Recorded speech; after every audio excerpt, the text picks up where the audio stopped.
Assalamu alaikum, dear students. So I welcome you back in lecture 2 of your gravitation.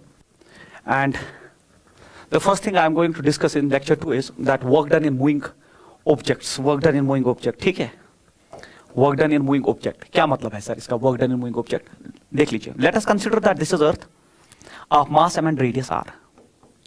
This is Earth of mass m and radius r, and I suppose कि मैंने एक object को जो इसके surface of earth पे लाई कर रहा था जिसका मास m है, उसको मैंने उठा के एक लार्जर हाइट पे ले लिया. So we have taken it to a larger height from the surface of earth. तो जब आपने इसको यहां से यहां लिया तो डेफिनेटली आपने कुछ वर्क किया होगा, और वो ही वर्क इसमें एनर्जी स्टोर होगा in the form of potential energy. तो इसको हम ये भी कह सकते हैं कि जो एजेंट ने वर्क किया उठाने में, यहां से यहां उठाने में, इसको हम कहते हैं work done by an agent. आपने वर्क पावर एनर्जी के वीडियो में देखा होगा, इसको हम वर्क डन बाय एजेंट कहते हैं. तो वही वर्क डन इसमें पोटेंशियल एनर्जी चेंज के सूरत में जो है वो स्टोर हो जाता है. तो work done here by agent is nothing but change in potential energy. तो हमें यही चेंज इन पोटेंशियल एनर्जी या जो वर्क डन है इसका फॉर्मूला जो हम डिराइव करते हैं, and we use law of conservation of mechanical energy for that. तो अब इसमें जो है अब चूंकि वर्क डन बाय एजेंट आपको निकालना है, तो यहां से यहां, तो इसमें आप देख लीजिए that work done here is E final minus E initial if circular orbit. Sir इसका क्या मतलब है? अगर आप लेक्चर 1 में आपने देखा होगा, मैंने आपको बोला कि सर्कुलर ऑर्बिट में क्या खेल है. सर्कुलर ऑर्बिट में जब सैटेलाइट या प्लैनेट घूमता है तो उसके पास दोनों एनर्जीज होती है, काइनेटिक भी पोटेंशियल भी, इसलिए वहां टोटल एनर्जी होती है. That is sum of kinetic and potential energy. इसीलिए यहां पे लिखा गया है final energy minus initial energy. तो फाइनल एनर्जी के हिस्से में जो होगा काइनेटिक प्लस पोटेंशियल होगा, final kinetic final potential, minus initial total energy में kinetic initial plus potential initial होगा, but if the orbit is circular. But अगर अब आपने हाइट पे ले लिया, सर्कुलर ऑर्बिट में नहीं, हाइट पे ले लिया, तो काइनेटिक एनर्जी खत्म, क्योंकि वो घूम नहीं रहा है. Kinetic energy over. अब जब काइनेटिक एनर्जी ओवर है तो सिर्फ बचा क्या? पोटेंशियल एनर्जी, क्योंकि पोजीशन हाइट की वजह से सिर्फ पोटेंशियल एनर्जी आता है. इसीलिए फॉर्मूला जो है वो मॉडिफाई होके you final minus U initial. तो ये तब जब सर्कुलर ऑर्बिट हो, मोस्ट इंपॉर्टेंट थिंग. और ये तब जब सर्कुलर ऑर्बिट नहीं, आपने किसी हाइट पे ऑब्जेक्ट को लेके खड़ा कर दिया, तो ये हो गया देन दिस. तो आप जब भी न्यूमेरिकल इस सेक्शन से करेंगे तो देखेंगे 4 बार कि सर्कुलर ऑर्बिट की बात की है कि हाइट की बात की है. ठीक है, सर्कुलर ऑर्बिट की बात की है तो ये इक्वेशन, हाइट की बात की है तो ये इक्वेशन. उसके बाद अब ये हम जब डिराइव करते हैं तो U final minus U initial. अगर आप देखेंगे यहां पे अगर मैं फाइनल लिखूं, फाइनल एनर्जी, तो यू फाइनल लिखूं तो वो हो गया बराबर माइनस जी एम एम. चूंकि हाइट है, सर्कुलर ऑर्बिट नहीं है, तो सिर्फ पोटेंशियल एनर्जी है, divided by R, and R is nothing that is R plus H. This is U final. और जब सरफेस ऑफ अर्थ पे था तो इनिशियल एनर्जी था minus G M M divided by capital R, क्योंकि surface of earth. तो ये हो गया फाइनल माइनस इनिशियल. और जब हम you final minus U initial इसको अरेंज करते हैं तो इक्वेशन रिड्यूस होकर ये हो जाती है, और फिर यही वर्क डन, तो चेंज इन पोटेंशियल एनर्जी आ गया. और इसका मॉडिफाइड वर्जन आप याद रखेंगे, दिस इज मोस्ट इंपॉर्टेंट. तो ये इंपॉर्टेंट है दैट वर्क डन या चेंज इन पोटेंशियल एनर्जी जो हुआ, जो आपने वर्क किया या वो तो चेंज इन पोटेंशियल एनर्जी में कन्वर्ट हुआ, वो होता बराबर M G H divided by 1 plus H by R. ये फॉर्मूला आप याद रखिए, इसे आप न्यूमेरिकल बड़े जो है बड़ी स्पीड से कर सकते हैं. This is a very important heading. पूरा कंसेप्ट ही मैंने समझा दिया कि सर्कुलर ऑर्बिट में और हाइट में रखने में कहां वेरिएशन डेवलप होती है, और फिर work done change in potential energy में चला गया. और जब आप फाइनल माइनस इनिशियल ये सारा डिराइव करेंगे, इसमें कुछ स्टेप्स लेंगे मैथमेटिक्स के, तो finally you are left with an equation M G H divided by 1 plus H by R. M हो गया वो मास जो आपने शिफ्ट किया, एच हो गया जिस हाइट से किया, आर हो गया radius of the earth. This is very important. उसके बाद देख लीजिए क्वेश्चन क्या है. यही क्वेश्चन जो है यहां से ऑलमोस्ट बहुत बार पूछा गया और यही पूछा जाएगा. Calculate the work done in order to shift an object from the surface of earth to a height. तो देख लीजिए आपको हाइट दे दी गई है, तो आपको हाइट दे दी गई है कि सरफेस ऑफ अर्थ से आपने 2r हाइट पे ले लिया ऑब्जेक्ट को, कितना वर्क आपको करना पड़ा. तो या तो वर्क डन पूछ सकता है या तो वो चेंज इन पोटेंशियल एनर्जी पूछेगा. तो मैं दोनों लिख के रखूं, वर्क डन या चेंज इन पोटेंशियल एनर्जी. आपने पढ़ाया sir M G H divided by 1 plus H by R. तो ये हो गया sir M G H, H जो आपका है सर वो हो गया 2r divided by 1 plus 2r divided by r, क्योंकि हाइट आपको प्रोवाइड है. r यहां कैंसिल आउट हो गया, ये हो गया 2/3 mgr should be the right answer of this question. 2/3 mgr ये मैथमेटिक्स है, 2/3 mgr is the work done or change in potential energy. अगर आपको ये फॉर्मूला याद है तो आप कर सकते हो, अदरवाइज एंट्रेंस में डिस्कवरियां नहीं होती है बच्चों। आपको मिनिमम टाइम में क्वेश्चन को पढ़ने से लेके, करने से लेके, OMR शीट में भरने तक बहुत कम टाइम अलॉटेड होता है। Calculate the work done in shifting an object, यहां पे देख लीजिए, from the surface of earth to a height 7r, ठीक है। तो इन सर्कुलर ऑर्बिट, देख लीजिए, ये मैं आपको बोल रहा था, ये चीजें जो ना, ये वो माइन्यूट चीजें जो बच्चों को पता नहीं होती है। सर्कुलर ऑर्बिट भी वही समझते हैं और हाइट भी वही समझते हैं, बट सर्कुलर ऑर्बिट बोल दिया तो टोटल एनर्जी का कंसेप्ट है, हाइट बोल दिया तो सिर्फ पोटेंशियल एनर्जी का कंसेप्ट है। ये मैंने बहुत बार रिपीट किया है, तो इसको आप जो है एक बार आराम से घर में देखेंगे, जो बहुत इंपॉर्टेंट है। अब आप देख लीजिए, हमें क्वेश्चन में पूछ रहा है कि calculate work done in shifting object from the surface of earth. तो पहले मैं अर्थ बनाता हूं, इसका मास m है और इसका रेडियस r है। हम एक ऑब्जेक्ट को from the surface of earth shift करना चाहते हैं, तो ये ऑब्जेक्ट है जिसका मास m है, तो ये सरफेस ऑफ अर्थ पे है, ठीक है। जब ये सरफेस ऑफ अर्थ पे है तो सर्कुलर ऑर्बिट में नहीं है। देखिए language of the question, this is important. From the surface of earth, from the surface of earth to a height 7r in circular orbit. तो पहले सरफेस ऑफ अर्थ पे है और फिर आपने एक सर्कुलर ऑर्बिट में लिया, जिस सर्कुलर ऑर्बिट की जो हाइट है वो है 7r के बराबर, 7r के बराबर। अब यहां पे ये सर्कुलर ऑर्बिट में है, तो अगर यहां पे सर्कुलर ऑर्बिट में है बच्चों, तो यहां पे टोटल एनर्जी E है, और जब ये सरफेस ऑफ अर्थ पे है तो यहां पोटेंशियल एनर्जी है। देख लीजिए, एक हो गया circular orbit to circular orbit, तब आप लेते E final minus E initial. दूसरा हो गया from some height to some height, तो आप U में लेते हैं, बट यहां पे आप सरफेस ऑफ अर्थ, वहां पे रुका हुआ है, सिर्फ पोटेंशियल एनर्जी है। और फाइनली आपने एक सर्कुलर ऑर्बिट में लिया, वहां टोटल एनर्जी है, जिसमें काइनेटिक भी है और पोटेंशियल भी है। तो अब मुझे बोलिए, जो यहां पे वर्क डन होगा, जो यहां पे वर्क डन होगा, that will be final energy, final energy E minus initial energy.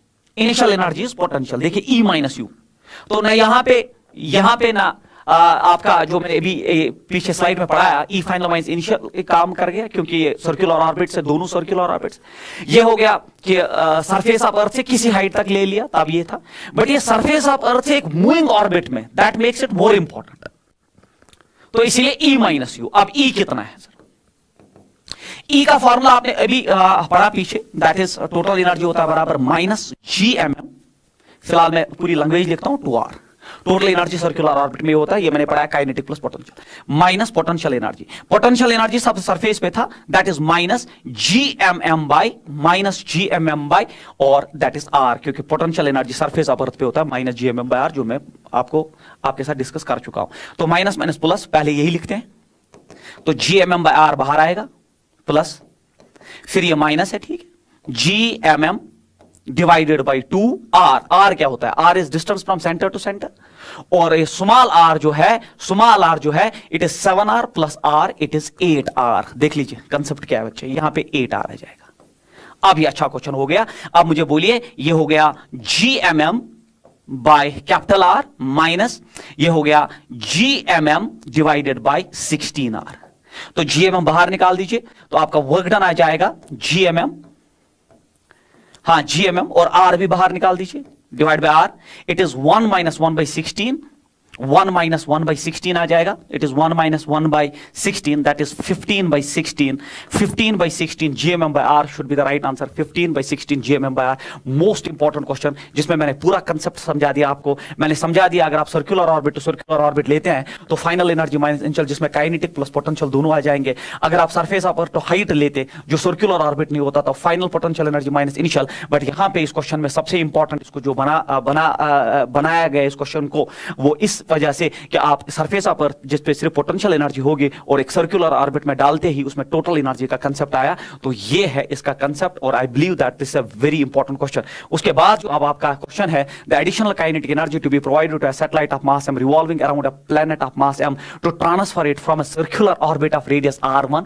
है ना, एक सर्कुलर ऑर्बिट में जहां वो रेडियस r1 सर्कुलर ऑर्बिट में था, to another of radius r2 is greater than r1। तो ये मान लो आप, ये अर्थ है, तो ये अर्थ है, तो the additional kinetic energy to be provided to a satellite of mass m revolving around a planet of mass capital M. इसका मास m है और एक सैटेलाइट घूम रहा है, एक सैटेलाइट घूम रहा है, तो ये सैटेलाइट है जिसका मास स्मॉल m है, रेडियस r1 में, और फिर जब ये घूम रहा है सर्कुलर ऑर्बिट में तो मतलब टोटल एनर्जी होगी इसकी इनिशियल एनर्जी, और फिर आपने इसको और एक सर्कुलर ऑर्बिट में शिफ्ट कर दिया, जिसका अब रेडियस आप देख लीजिए वो r2 है, आपने इसमें इसको शिफ्ट कर दिया जिसका रेडियस r2 है और r2 is greater than r1, तो सीधी सी बात है यहाँ फाइनल एनर्जी होगी, तो यहाँ पे total final energy and total initial energy, क्योंकि दोनों सर्कुलर ऑर्बिट्स है और सर्कुलर ऑर्बिट्स में टोटल एनर्जी का कंसेप्ट होता है जिसमें काइनेटिक प्लस पोटेंशियल होता है, तो हमें वर्क डन कितना करना पड़ा, तो सॉल्यूशन अब आप समझ गए होंगे, that is why this section is important, जहां से क्वेश्चन आएगा तो it is E final minus E initial, अब आप ड्रॉप करिए, फाइनल एनर्जी जो है वो तो टोटल होगा, that's minus GMM divided by 2R, R is R2, 2R, R is R2, then minus, फिर अपना तो वो नेगेटिव होता है टोटल एनर्जी, माइनस GMM, मैं टोटल एनर्जी लिख रहा हूं, divide by 2 and then R is the distance from centre to centre, that's R1, ये प्लस हो गया या माइनस हो गया, तो मैं लिखूंगा it is GMM divided bye twice of R1 minus GMM divided bye twice of R2, common चीजें बाहर निकालिए,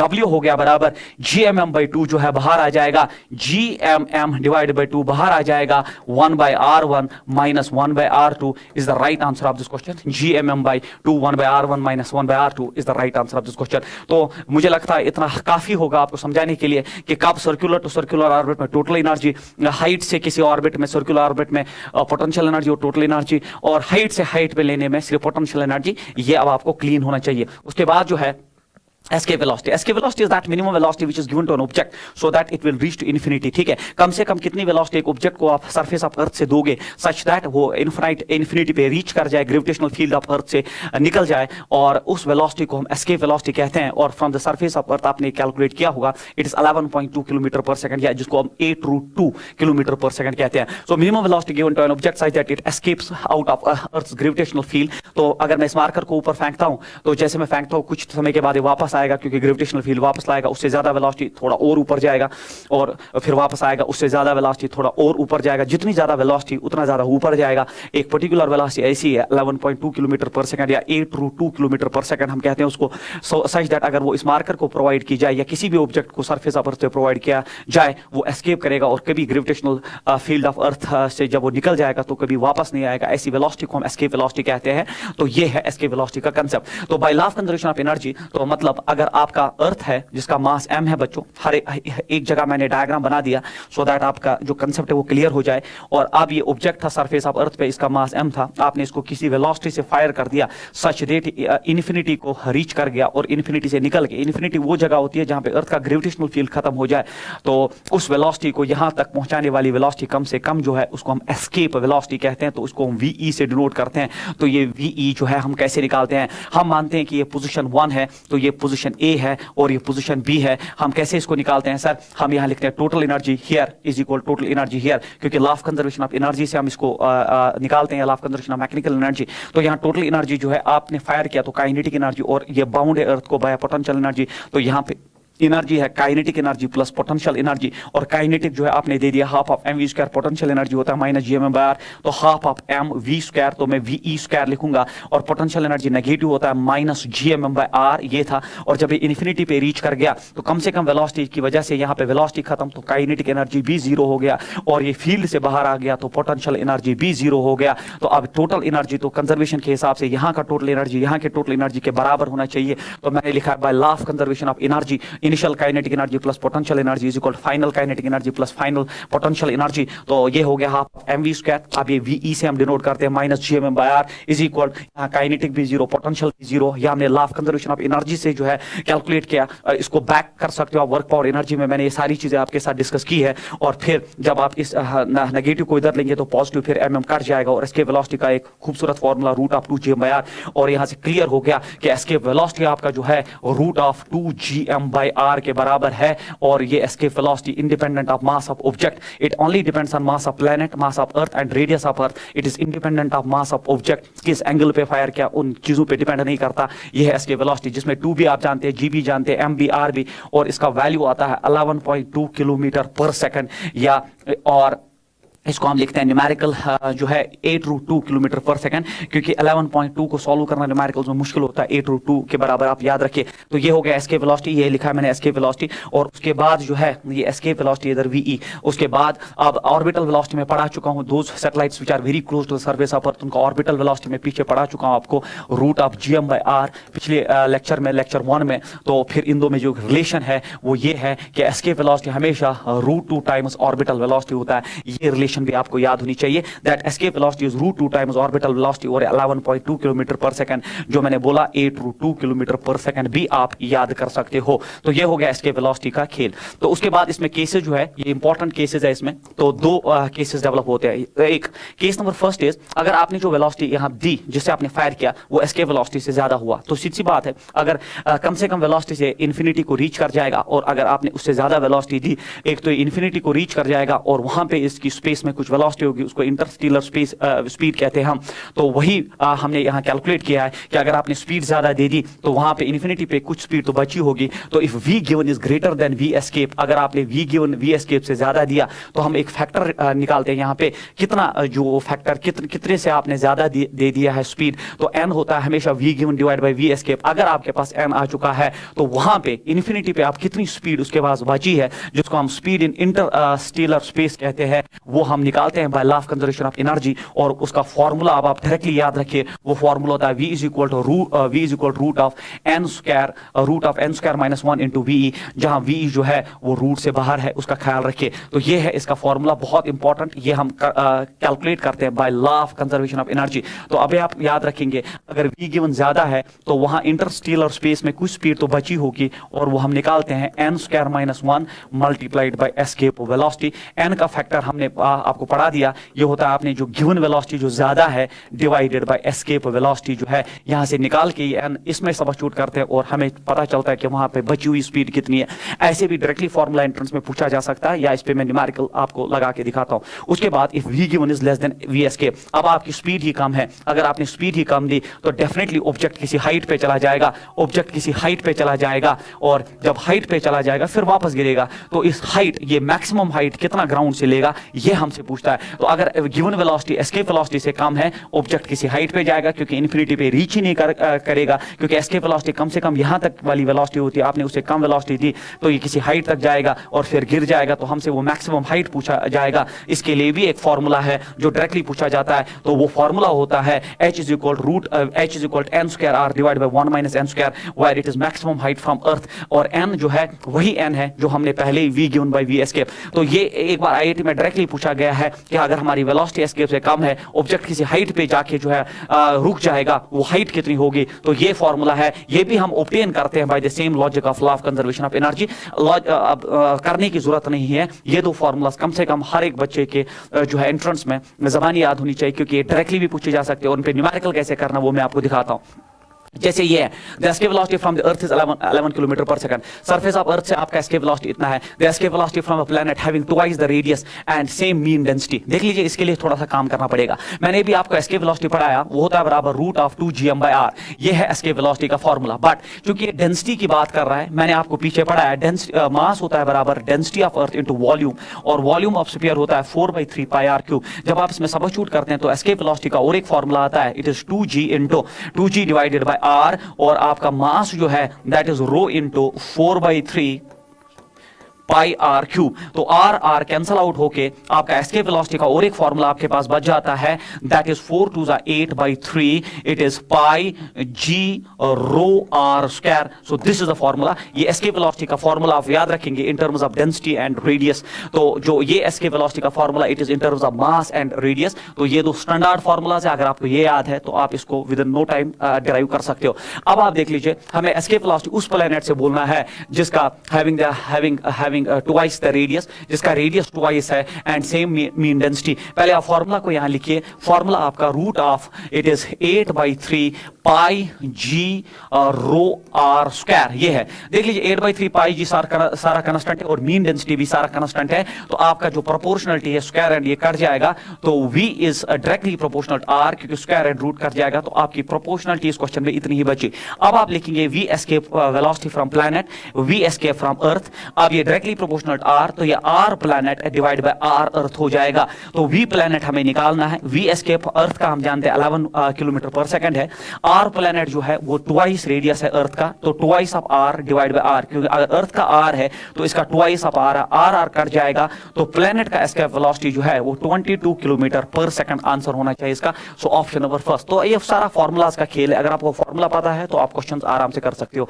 if an object is find with the velocity this, देख लीजिए वेलोसिटी ये दी गई है, तो आपको क्या लगता है एस्केप वेलोसिटी, अभी जो मैंने पढ़ाया आपको एस्केप वेलोसिटी का जो फार्मूला हमने डिराइव किया, एस्केप वेलोसिटी का जो फार्मूला अभी हमने यहाँ पे जो है एस्केप वेलोसिटी जो मैं आपको पीछे पढ़ा दिया है, escape velocity root of 2gm/r, और मैंने बोला था gm को हम gr स्क्वायर से रिप्लेस कर सकते हैं, तो एस्केप वेलोसिटी का और एक फार्मूला भी है आपके पास, ये भी याद रखिएगा, बहुत इंपॉर्टेंट है। तो हम लिख सकते हैं 2gm के बदले gr स्क्वायर, क्योंकि मैंने आपको पढ़ाया है पीछे लेक्चर 1 में, डिवाइड बाय r कट जाएगा, तो ये बनेगा रूट ऑफ 2gr, तो ये भी एस्केप वेलोसिटी का फार्मूला है, रूट ऑफ 2gr।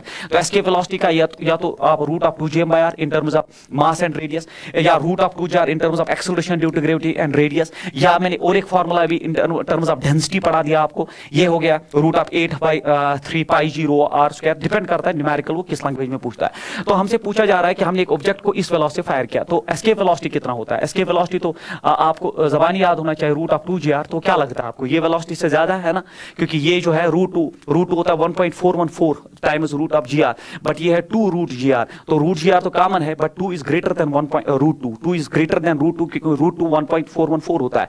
तो डेफिनेटली अगर आप इस वेलोसिटी फायर करोगे, आगे वाला क्वेश्चन मैंने पढ़ा ही नहीं, बट मैं इतना कंक्लूड कर गया ये वेलोसिटी एस्केप से ज्यादा है, तो एक तो ऑब्जेक्ट एस्केप करेगा और इंटरस्टेलर स्पेस में इन्फिनिटी पे उसके पास कुछ स्पीड बची होगी, ये हमसे वही क्वेश्चन पूछेगा। If an object is find with the velocity this from the surface of earth then calculate the velocity at infinity, तो पूछना भी चाहिए ना, क्योंकि आपकी वेलोसिटी ज्यादा दी गई है। अब सर हम इसको कैसे सॉल्व करें, अब आप इसको मिनिमम टाइम में सॉल्व कर सकते हो। तो सॉल्यूशन में मैंने बोला कि आपका बची हुई वेलोसिटी जो होगी that is root of n² - 1 into escape velocity. Escape velocity में ड्रॉप कर दूंगा बाद में, पहले n का फैक्टर मैंने बोला n होता है बराबर v given divided by v escape. तो ये मैं आपको समझा रहा हूं कैसे यूज करना है। v गिवन जो है आपका that is 2 root gr divided by v escape, हम जानते हैं रूट ऑफ 2gr, तो रूट gr कट जाएगा, ये बना 2/√2, थोड़ी रैशनलाइजेशन करते हैं, थोड़ा ये खूबसूरत हो जाएगा, रूट टू से मल्टीप्लाई, रूट टू के साथ निकल गया, तो यहाँ रूट 2 बचा, तो मैंने n निकाल दिया। जब n आ गया, अब आप ड्रॉप करिए इस फॉर्मूला में, ये हो गया रूट ऑफ n² हो गया, इसका रूट 2 का स्क्वायर, तो होता है 2 - 1 into escape velocity. Escape velocity तो रूट ऑफ 2gr होता है, रूट ऑफ 2gr, 2 - 1 इज 1, तो जो वहां इन्फिनिटी पे स्पीड होगी that is root of 2gr minimum possible time में, root of 2gr should be the answer of this question. ऐसे किया जाता है, ये हो गया एप्लीकेशन, फॉर्मूला आप कैसे यूज करोगे। इसी तरह if an object is find with the velocity this, देख लीजिए अब आपकी वेलोसिटी ये, तो एस्केप वेलोसिटी जो है आपका वो होता है बराबर रूट ऑफ 2gr, तो यहां पे देख लीजिए रूट ऑफ gr, तो ये वेलोसिटी एस्केप से कम है, क्योंकि यहाँ रूट 2 ज्यादा है, यहाँ रूट 2 है ही नहीं, तो जब ये वेलोसिटी इससे कम है तो ये सीधी सी बात है किसी हाइट तक जाएगा और फिर गिर जाएगा, हमसे हाइट पूछेगा, कैलकुलेट हाइट। तो यहाँ ये लैंग्वेज आपको बोलता है कि आपका ऑब्जेक्ट हाइट पे रुक के वापस गिरेगा कि ये एस्केप कर जाएगा और वहां वेलोसिटी। तो मैंने बोला आपको सोल्यूशन में कि वो हाइट होता है बराबर n² डिवाइड बाय 1 - n², तो पहली फुर्सत में n निकालो। v गिवन है root of gr divided by that v escape and that is root of 2gr, root gr cut जाएगा, तो यहां बचा 1/√2, जैसे 1/√2 आया इसमें ड्रॉप करेंगे, h हो गया बराबर 1/√2 का स्क्वायर दैट इज 1/2, तो ये बचा r/2 डिवाइडेड बाय 1 - 1/√2 का स्क्वायर हो गया 1/2, तो h हो गया बराबर r/2 और ये हो गया बराबर 1/2, तो ये 2 ऊपर चला जाएगा, 2 2 कट जाएगा बच्चे, एंड h हो गया बराबर r, so r is the height from the ground. तो ये है एप्लीकेशन, और ये फॉर्मूलाज बहुत इंपॉर्टेंट है। Otherwise law of conservation of energy जो हम क्लासरूम प्रोग्राम में क्लास 11th में पढ़ाते हैं उससे भी किया जा सकता है, बट एंट्रेंस मीन स्पीड आप कोई किसी को दिखाने नहीं जा रहे आपको कितना आता है, आपको वो स्पीड में करना पड़ेगा, और ये वही चीजें हैं जिनसे आपके न्यूमेरिकल बड़ी जल्दी निकल जाए। Satellite is orbiting the earth by, तो एक सैटेलाइट अर्थ के इर्द गिर्द घूम रहा है बाय, तो ऑर्बिटल वेलोसिटी घूम रहा होगा, by what percentage should we increase the velocity so as to enable it to escape from earth, कितना वेलोसिटी हम बढ़ाए सो दैट जो है वो एस्केप कर जाए। तो सीधी सी बात है, इसका सोल्यूशन आपने, इसका आंसर जबानी बच्चों को याद होता है 41.4%, क्योंकि हम जानते हैं एस्केप वेलोसिटी होता है बराबर √2 टाइम्स ऑर्बिटल वेलोसिटी। ऑर्बिटल से घूम रहा है, हमें कितनी एडिशनल वेलोसिटी देनी है, किस परसेंटेज से वेलोसिटी बढ़ानी है सो दैट एस्केप करे, और ये हम रिलेशन अभी मैंने आपको पढ़ाया। तो अगर मैं ऑर्बिटल नीचे लाऊं तो v और एस्केप बाय v ऑर्बिटल हो गया बराबर √2, और √2 होता है 1.414।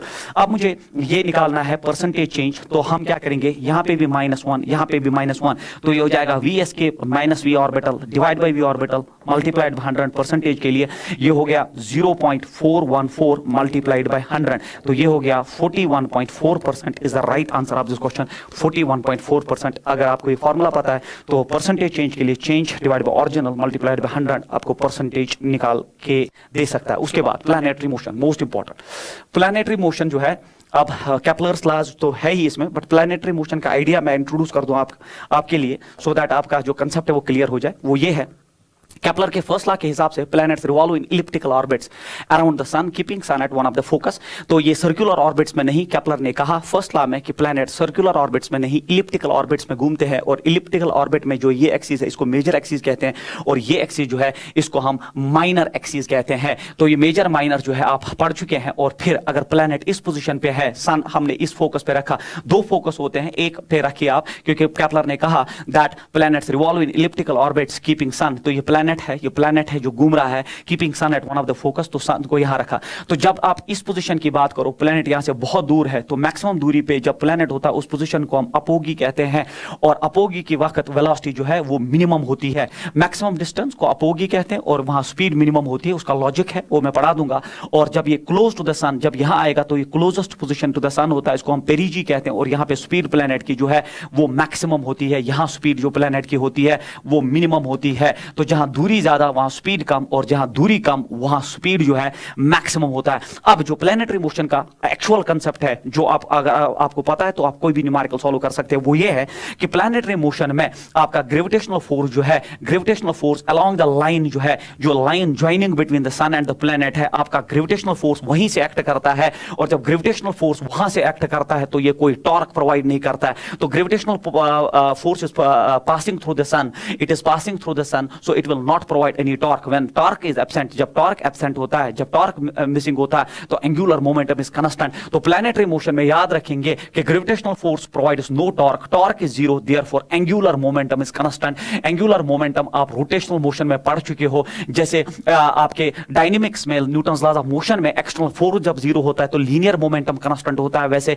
रोटेशनल मोशन में जब आपका टॉर्क जीरो होता है तो एंगुलर मोमेंटम कांस्टेंट होता है। और एंगुलर मोमेंटम का मतलब होता है mvr, angular momentum mass of planet into speed of the planet into the दूरी जो इसकी होती है इज इक्वल कांस्टेंट। तो ये सारा कांस्टेंट होता है। अब अगर ये कांस्टेंट है तो मैं लिखूं L अपोगी, अपोगी पे इज इक्वल L पेरिजी, तो ये तो बराबर होना चाहिए। अब अपोगी के वक्त प्लैनेट का मास कभी चेंज नहीं हो सकता, m यही रहेगा, और अपोगी के वक्त मैं लिखूंगा यहां पे that v apogee and multiplied by r apogee equal, अब पेरिजी पे मास ऑफ द प्लैनेट तो सेम रहेगा, अब मैं लिखूंगा v perigee multiplied by r perigee. अब मुझे बोलिए आप, mm कट जाएगा तो you are left with the final equation, you are left with the final equation that v apogee multiplied by r apogee is equal, it is v perigee multiplied by r पेरिजी। This product is always constant. मतलब अगर आपका दूरी अपोगी पे ज्यादा है तो speed कम होना चाहिए,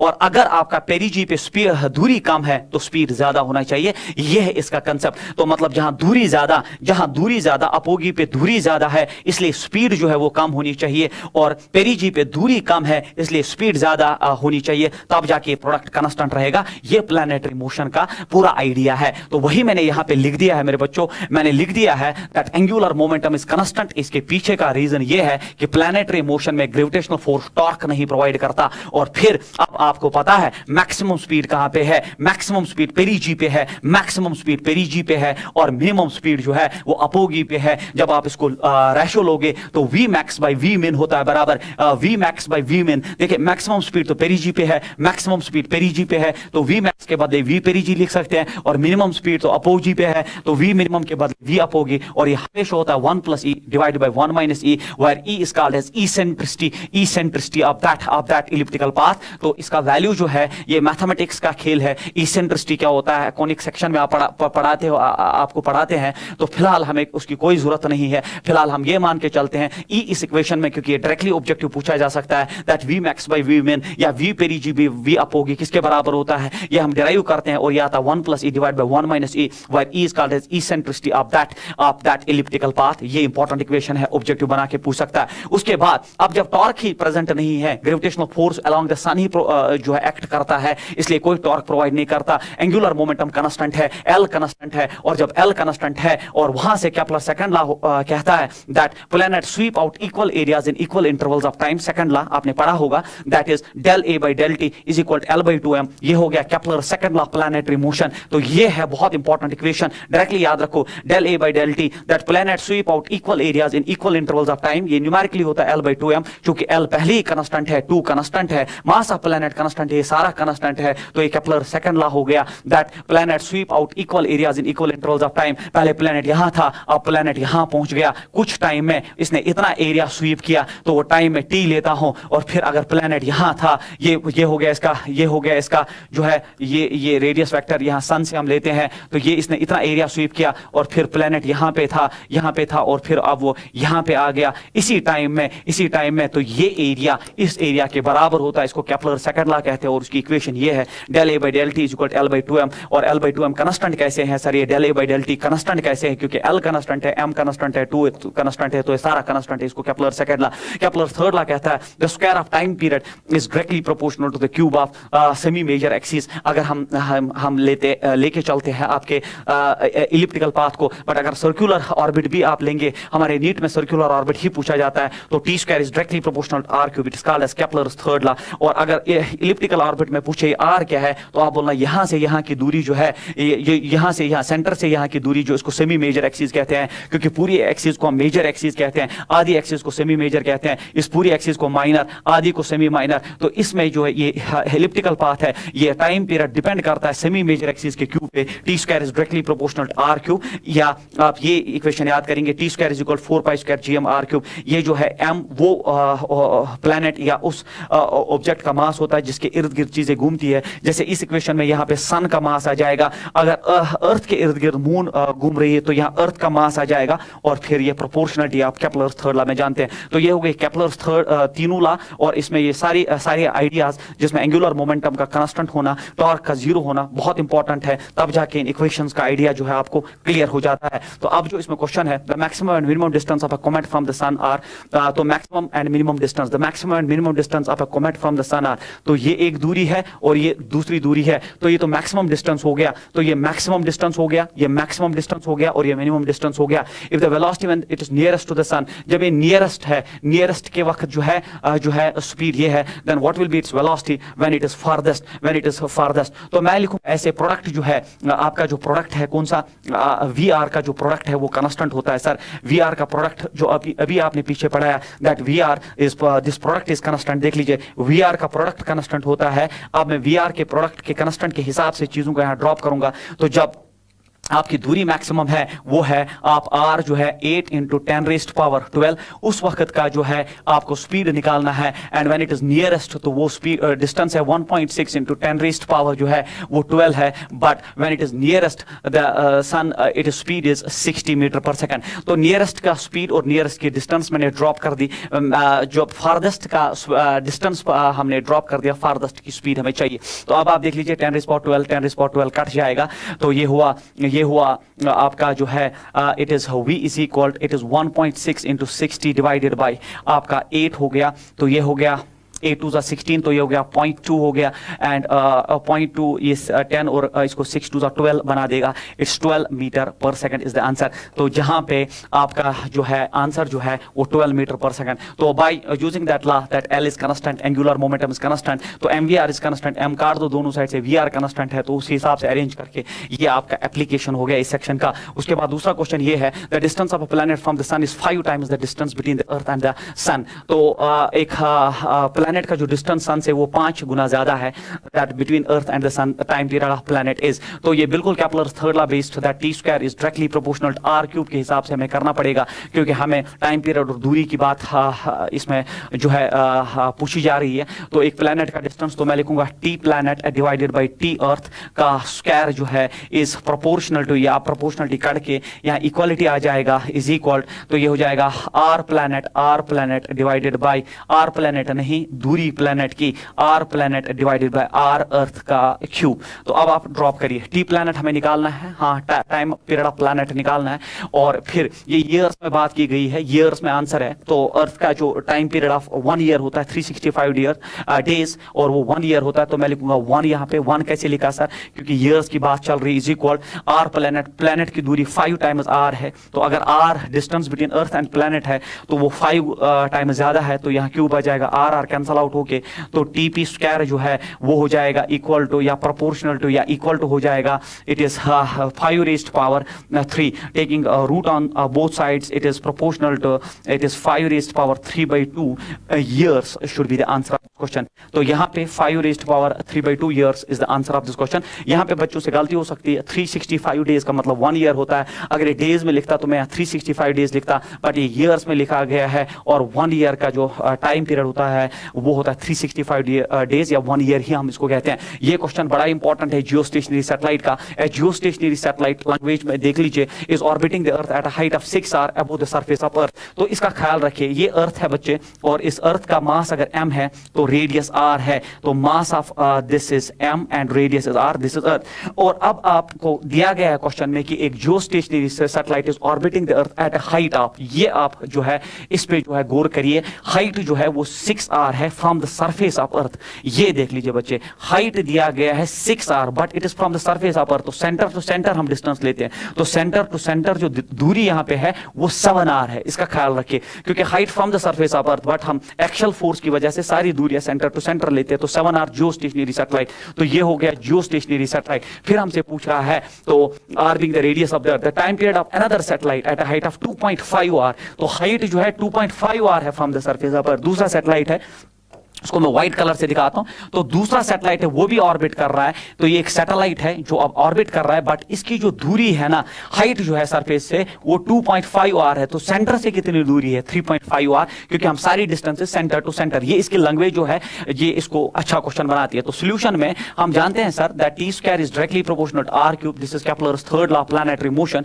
अब आप देख लीजिए, हम जो सैटेलाइट का टाइम पीरियड निकालना है, तो मैं लिखूंगा T of satellite divided by T of geostationary satellite का square is equal to, proportional खत्म हो गई। आप सैटेलाइट का दूरी जो है तो बच्चे लिखेंगे 2.5 और गलत करेंगे, सेंटर टू सेंटर ये होता है 3.5r डिवाइडेड बाय, अब जियो स्टेशनरी सैटेलाइट की दूरी सेंटर से हो गई 7r, और फिर उसका अपना क्यूब है ऊपर, r कट जाएगा 3.5 इंटू 2, तो ये हो जाएगा ts divided by Jio stationery satellite का जो टाइम पीरियड ऑफ रेवोल्यूशन होता है वो होता है 24 आवर्स का स्क्वायर। तो जियो स्टेशनरी सैटेलाइट का जो टाइम पीरियड ऑफ रिवोल्यूशन होता है, that's why it's called as geostationary, क्योंकि उसका time period of revolution 24 hours होता है।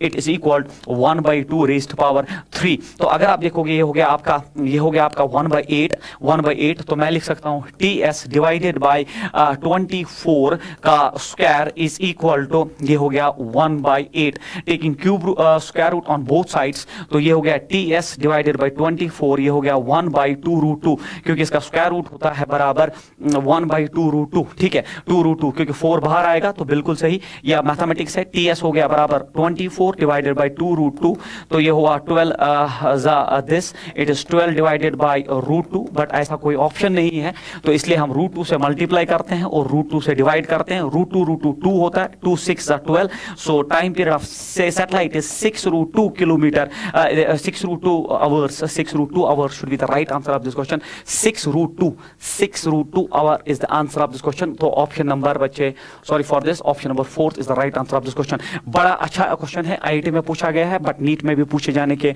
पूरे चांसेस है। उसके बाद satellite is launched in a circular orbit of radius r, एक सैटेलाइट आपने एक सर्कुलर ऑर्बिट में लॉन्च किया जिसका रेडियस r है around earth. Second satellite is launched into an orbit of radius 1.01 r, तो आप देख लीजिए ये 1 r है, ये 1.01 r है, तो एक सैटेलाइट सर्कुलर, तो अगर ये अर्थ है, अगर ये अर्थ है तो एक सैटेलाइट यहाँ पे है जिसकी दूरी r है और दूसरा सैटेलाइट यहाँ पे है, क्योंकि बहुत कम दूरी है, कितनी है 1.01 r, तो ये है जो दिया गया है। The period of second satellite is longer than the first one is, तो ये जो है ये मोस्ट इंपॉर्टेंट क्वेश्चन है, अगर इसका आपको आइडिया है तब कर सकते हो, अदरवाइज नहीं कर सकते हो। तो T square is directly proportional to r cube, या मैं लिख सकता हूं t is proportional to r is power 3/2। ये बच्चा वही कर सकता है जिसका कंसेप्ट अच्छा हो और जिसको नजर हो फिजिक्स पे, तो चूंकि ये दूरी बहुत कम है, पहला सैटेलाइट 1 r पे, दूसरा 1.01 r, तो 0.1 r की 0.01 r की जो है सिर्फ डिफरेंस है, तो इसमें आप एरर मेथड से भी टाइम पीरियड का जो ये निकाल सकते हो, लॉन्गर कितना है दूसरे का टाइम पीरियड, तो मैं लिख सकता हूं it is del t by t, जो टाइम पीरियड का वेरिएशन आ जाएगा तो एरर मेथड से 3/2 del r by r। तो आपने सर एरर मेथड कैसे यूज किया, क्योंकि यहाँ पे जो दूरी जो डिफरेंस है वो बहुत कम है, एरर मेथड से भी हम कर सकते हैं, अदरवाइज लॉन्ग मेथड करना पड़ेगा। तो अब ये del t by t जो है, del t by t is equal it is 3/2 del r by r, del r by r, del r हो गया 1.01 r minus r, it is 0.01 है ना, डिवाइडेड बाय r, तो वो कट जाएगा into 100 क्यों कर रहे हैं आप, क्योंकि मुझे परसेंटेज निकालना है। तो मुझे बोलो जो टाइम पीरियड लॉन्गर होगा अब, तो ये हो गया 10⁻⁻2 और ये 100 कट जाएगा, तो आंसर शुड बी 1.5 जो है इसका राइट आंसर होना चाहिए 1.5%। तो ये है एरर बेस्ड क्वेश्चन। एरर आपने अप्रोक्सीमेशन यूज इसलिए की क्योंकि इसमें दूरी का जो डिफरेंस है वो बहुत कम है, दैट इज व्हाई हमने प्रोपोर्शनलिटी डिजाइन की। और चूंकि del r by r जो है, तो del r हो गया बराबर 1.01 r माइनस r, होता है 0.01 r divided by r cut गया, और परसेंटेज के लिए 100 से मल्टीप्लाई करके answer is 1.5 and this is the most important question. उसके बाद जो है ग्रेविटेशनल फील्ड एंड पोटेंशियल, इसमें मुझे इंटरेस्ट उतना है नहीं सर, इंटरेस्ट क्यों नहीं इसमें ग्रेविटेशनल पोटेंशियल एंड फील्ड में, क्योंकि हम इलेक्ट्रोस्टैटिक्स में इसको पूरा डिस्कस कर चुके हैं। ये चीज बड़ी कॉमन है इलेक्ट्रोस्टैटिक्स से लेके यहाँ तक, और जिसको वहां समझ आया उसको यहाँ पे भी समझ आया। दैट इज व्हाई मैंने कहा था कि ग्रेविटेशन और इलेक्ट्रोस्टैटिक्स आप एक साथ अगर पढ़ेंगे तो ज्यादा फायदा मिलेगा। इसलिए मैंने यहाँ पे जो है बेसिक इक्वेशंस, क्योंकि इनका डिटेल डिस्कशन मैंने इलेक्ट्रोस्टैटिक्स, क्योंकि फिनिशिंग टच का पहला ही लेक्चर हमारा इलेक्ट्रोस्टैटिक्स के रिगार्डिंग था, तो उसमें वो पूरा डिस्कस किया है। यहाँ पे मैं थोड़े कंसेप्ट्स इसमें छोटी छोटी चीजें जो इसमें कहने के लायक है वो मैं आपके साथ डिस्कस करूं, अदरवाइज ये आप पढ़ चुके हैं आपने इलेक्ट्रोस्टैटिक्स में। तो ग्रेविटेशनल फील्ड एंड पोटेंशियल, तो वहां पे भी आपने पढ़ा इलेक्ट्रोस्टैटिक फील्ड एंड पोटेंशियल और उनमें रिलेशन सब कुछ मैंने पढ़ा है, न्यूमेरिकल्स कराए। तो अब यहाँ पे अगर आपके पास एक पॉइंट मास है बच्चों, अगर आपके पास एक पॉइंट मास है at a distance r from it, तो ये एक पॉइंट मास है at a distance r from it, जो इसका फील्ड होता है दैट ग्रेविटेशनल फील्ड होता है दैट इज gm/r²। ये आपको पता होना चाहिए, जैसे वहां होता है k3/r²। तो अब यहां और वहां ये फर्क है कि पॉजिटिव चार्ज के लिए फील्ड बाहर की तरफ होता है, नेगेटिव चार्ज के लिए अंदर की तरफ होता है, और ग्रेविटेशन में ये फील्ड हमेशा टुवर्ड्स पॉइंट मास ही होता है। तो ये आपका ग्रेविटेशनल फील्ड हो गया gm/r² always towards the point mass. उसके बाद पोटेंशियल जो होता है वो पोटेंशियल होता है एट अ डिस्टेंस होता है बराबर gm/r but with a negative sign, it is always negative here, it's a standard equation. तो -gm/r आप इसमें लिखेंगे -gm/r, तो पोटेंशियल हो गया -gm/r, फील्ड ये हो गया। ये दोनों चीजें इलेक्ट्रोस्टैटिक्स में भी पढ़ाई है और यहाँ पे भी पढ़ाई, इसीलिए जो ग्राफ जो है वो यहाँ नेगेटिव साइड में आ जाता है, क्योंकि इनवर्स रिलेशन है। तो अगर पोटेंशियल जो है inversely proportional to this, that is why shape of the graph is like this. Field का भी ग्राफ जो है अगर हम फील्ड वर्सेस डिस्टेंस यहाँ पे बना दे, that is gravitational field versus distance, तो shape of the graph is almost similar. तो ये चीज आपको पता होनी चाहिए। उसके बाद इसमें जो क्वेश्चन है दैट इज न्यूट्रल पॉइंट। अब आपके पास अगर दो मासेस है m1 m2 separated by distance r, तो हमसे पूछा जाता है हम और एक मास को कहां प्लेस करें जो मास m है, सच दैट दैट उस पर कोई फोर्स ना आए। सर फोर्स क्यों नहीं आएगा? क्योंकि ये अगर किसी फोर्स F1 से अट्रैक्ट करेगा, अगर इतने ही फोर्स से इसने भी अट्रैक्ट यहां किया, क्योंकि ये भी अट्रैक्ट करेगा, ये भी अट्रैक्ट किया, तो अगर एक ऐसी पोजीशन हो सकती है जहां पे इक्वल एंड अपोजिट होने की वजह से यहां पे नेट फोर्स जो है वो अगर जीरो हो जाता है, ऐसे पॉइंट को हम न्यूट्रल पॉइंट कहते हैं। सर ये न्यूट्रल पॉइंट हम कैसे कैलकुलेट करते हैं, इसके लिए मैं एक स्लाइड ऐड करता हूं। तो न्यूट्रल पॉइंट मैंने वहां पे भी आपको पढ़ाया था, दैट इज व्हाई मैंने बोला कुछ चीजें यहां कॉमन है बच्चे, इसीलिए मैं थोड़ा तेज यहां पढ़ा रहा हूं। तो न्यूट्रल पॉइंट मान लो यहां पे है at a distance x from this, तो मैंने वहां पढ़ाया था रूट ऑफ Q1, यहां root of M1 divided by root of M1 plus root of M2 multiplied by R। In the same fashion अगर यहां से वो दूरी y है तो आप सीधे निकाल सकते हो R माइनस x, या तो ये हो गया आपका x, यहां से कितनी दूरी है, बट अगर यहां से पूछ लिया तो y आप सीधे लिख सकते हो root of M2 divided by root of M1 plus root of M2 multiplied by R। तो जिस मास से दूरी वही मास ऊपर चिपका दिया, और इलेक्ट्रोस्टैटिक्स में मैंने यहाँ root of Q1 divided by root of Q1 plus root of Q2, तो ये हो गया न्यूट्रल पॉइंट बेस्ड आइडिया जो बहुत इंपॉर्टेंट है। जैसे find the position from M where the mass M1 feels no force, तो आप मुझे बोलो कि हम कहां पे एक मास M1 को प्लेस करें। मान लो यहां पे मास M1 प्लेस करें, तो यहां से M से हमें दूरी निकालनी है सो दैट वो कोई फोर्स या फील्ड जो है एक्सपीरियंस ना करे। तो मैंने आपको अभी पढ़ाया वो x हो गया, यहां का मास रूट, तो root of M divided by यही वाला mass root of M plus root of 9M multiplied by R। तो हम डिवाइड करेंगे थ्रू आउट रूट M से, रूट M कट जाएगा तो ऊपर बनेगा R, यहां रूट M कट के 1, रूट ऑफ 9 होता है 3, तो R/4 यहां से दूरी होनी चाहिए, R/4 मतलब A/4, क्योंकि यहां R के बदले A दिया गया है टोटल डिस्टेंस। तो ये होता है तरीका करने का। बट उसने क्वेश्चन में पूछा है कि M से दूरी, अगर वो पूछता 9M से तो मैं इक्वेशन को रिवर्स कर देता, जो मैंने अभी आपको कंसेप्ट में पढ़ाया। उसके बाद ये है ग्रेविटेशनल फील्ड एंड पोटेंशियल जो है, तो इनमें रिलेशनशिप मैंने इलेक्ट्रोस्टैटिक्स में पढ़ाया। अगर रेडियल फंक्शन है मतलब सिर्फ रेडियस पे डिस्टेंस पे डिपेंड करता है, तो मैंने इलेक्ट्रोस्टैटिक्स, आप मेरा लेक्चर 1 देख सकते हैं आपके फिनिशिंग टाइम 2023 का। तो E होता है माइनस dV/dr, मतलब आपको V दिया है तो आप नेगेटिव टाइम्स डिफरेंशिएशन करके फील्ड निकाल सकते हो। और अगर आपका कार्टेशियन फंक्शन प्रोवाइडेड है, ये मैं इलेक्ट्रोस्टैटिक्स में बिल्कुल आपका सारा पढ़ा दिया है। अगर आपका कार्टेशियन फंक्शन है तो x, y एंड z पे डिपेंडेंसी है, तब पोटेंशियल आपका तीनों पे डिपेंडेंसी है, उस पे मैंने क्वेश्चन दिखाया इलेक्ट्रोस्टैटिक्स में। तब ये होता है डो v बाय डो x of i cap minus डो v बाय डो y of j cap minus डो v बाय डो z ऑफ k कैप। इसको पार्शियल डिफरेंशिएशन कहते हैं। इसका क्वेश्चन मैंने डिस्कस किया है इलेक्ट्रोस्टैटिक्स में, so we can not waste time here again. So gravitational potential field and potential due to spherical shell, तो वहां पे भी मैंने पढ़ाया electric field and potential due to a thin spherical shell. तो ग्रेविटेशनल पोटेंशियल भी वही है, तो वहां पे भी इनसाइड फील्ड 0 था, on the surface maximum gm/r², वहां था k/r², और आउट होता है बराबर gm/r², r होता है डिस्टेंस फ्रॉम सेंटर। बिल्कुल कॉपी पेस्ट सेम इक्वेशंस। बच्चों के फील्ड हमेशा टुवर्ड्स द मास होता है, इसलिए अंदर की तरफ आता है। नीचे नेगेटिव साइड हम ये ग्राफ कंस्ट्रक्ट करते हैं, वहां ये ऊपर साइड में हम कंस्ट्रक्ट करते हैं क्योंकि वहां पॉजिटिव भी हो सकता है, नेगेटिव भी हो सकता है, depends on the polarity of the charge. But यहां हमेशा फील्ड टुवर्ड्स द अर्थ होता है। तो अंदर देख लीजिए आपका फील्ड जो है, फील्ड इनसाइड 0 है, यहां तक कोई फील्ड नहीं है, यहां तक कोई फील्ड नहीं है, फिर एकदम से सरफेस पे आ जाता है, और फिर inverse proportionality to this, that's why rectangular hyperbola. फिर पोटेंशियल की बात करते हैं, क्योंकि फील्ड इनसाइड 0 है तो इसलिए पोटेंशियल कांस्टेंट होता है डिफरेंशिएशन पे, पोटेंशियल कांस्टेंट। तो इनसाइड पोटेंशियल कांस्टेंट होता है किसके बराबर? उतना ही जितना सरफेस पे होता है। तो सरफेस पे कितना होता है सर? Minus gm/r। यहाँ पे थोड़ी करेक्शन है, माइनस gm/r। सरफेस पे भी माइनस gm/r होता है, क्योंकि अंदर कांस्टेंट होता है, इसीलिए देख लीजिए पोटेंशियल इनसाइड इज कांस्टेंट, बिल्कुल इलेक्ट्रोस्टैटिक्स में पढ़ चुके हैं, और outside it's inversely proportional to r, that's why rectangular hyperbola shape of the graph. बिल्कुल इलेक्ट्रोस्टैटिक्स का कॉपी पेस्ट। अब ये दोनों ग्राफ ऊपर की तरफ हम बनाते हैं, यहां नीचे की तरफ बनाते हैं। इन द सेम फैशन वहां पे मैंने पढ़ाया gravitational field and potential due to solid sphere, वहां हमने पढ़ाया electric field and potential due to solid sphere. यहां ग्रेविटेशनल फील्ड एंड पोटेंशियल है, तो आपने पढ़ा होगा कि इनसाइड डायरेक्टली प्रोपोर्शनल फील्ड होता है, वहां r, यहां पे भी field directly proportional, on the surface maximum, outside inversely proportional to r²। Potential मैंने वहां पढ़ाया 1/4 pi epsilon naught q k 1/4 pi epsilon naught, then it is q r³ 3/2 r² minus 1/2 r²। ये मैंने बिल्कुल पढ़ाया है। तो पोटेंशियल ये होता है इनसाइड, बहुत इंपॉर्टेंट, ये मैंने इलेक्ट्रोस्टैटिक्स में डिस्कस किया। सरफेस पे ये होता है पोटेंशियल, और outside inversely proportional to r। That is why अगर आप फील्ड का ग्राफ देखेंगे, देखिए क्योंकि inside directly proportional to r, that's why directly proportional to r, और फिर सरफेस पे मैक्सिमम और outside inversely proportional to r²। और इसी तरह पोटेंशियल जो है इनसाइड वो होता है यहाँ पैराबोला के हिसाब से फॉल करता है, एंड इट्स हाइपरबोला हियर।